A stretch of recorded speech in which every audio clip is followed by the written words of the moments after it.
sevmirlər ola bilər. Uzaqdan uzağa barışmışsınız. Əsas qəlbən barışmaqdır.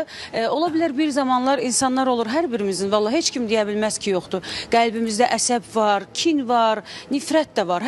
Bu adicə müğənni olmasın. Evdə olan bir xanımın da belə bir hissi var da, bu Allah verib bizi buna.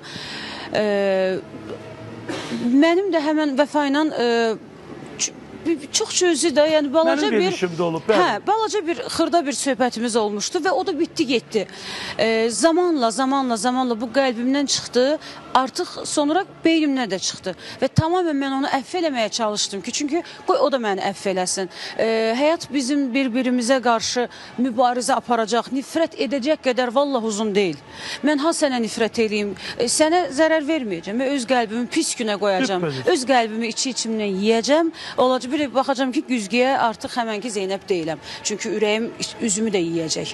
Olmaz o. Mən niyə görə Vəfaya nifrət eləyim? Vəfa bir ən azından Azərbaycan qadınıdır, bir anadır. Vəfa ilə həyatımda bəlkə 4-5 dəfə oturmuşuq, əyləşmişik ya yox bir yerdə. Mən yenə onun haqqında bilirəm ki, yəni bu efirlərdə də var zaten, heç vaxt pis bir şey danışmamışam.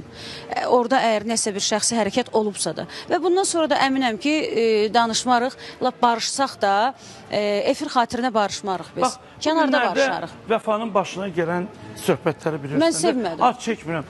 Bir qadın kimi bir həmrəy... Çox pis elədi məni. Pis olursanmı? Mən o gün biz Mika ilə bir yerdə İstanbul'daydıq. Mən vallahi deyirəm, Allah şahiddir də bütün qəlblərə. Mən qəlbimdə o qədər pis oldum ki, bu anadır da sən, yəni bilsən necə, bu hər kəsin başına gələ bilər. Sabah bilmirəm, mənim başıma nə cürsə gələ bilər. Çünki həyat elə bir şeydir ki, yaşayırıq. İstəmədiyimiz şeyləri belə olsa yaşayırıq. Mən bilmirəm, həyat başıma nəsə gələ bilər. Onu sabahsı gün bəlkə mənə başqa cür gəldi, qayıtdı.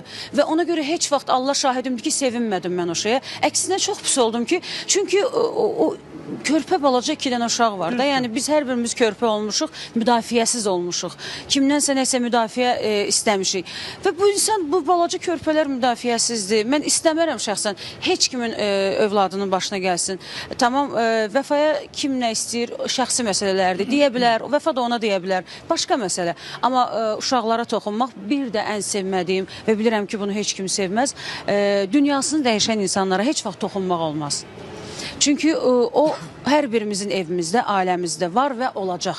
Bu o demək deyil ki, bu tüstü bir dənə mənim bacamdan çıxdı. Yox. Dünyasını dəyişmək, bunu Allah yaradıb bu hər birimizə, məncə olacaq. Ona görə biraz danışanda hər zaman danışığımıza ölçü və çərçivə qoymalıyıq ki, bu söz sabahsı gün sənə də qayıdacaq.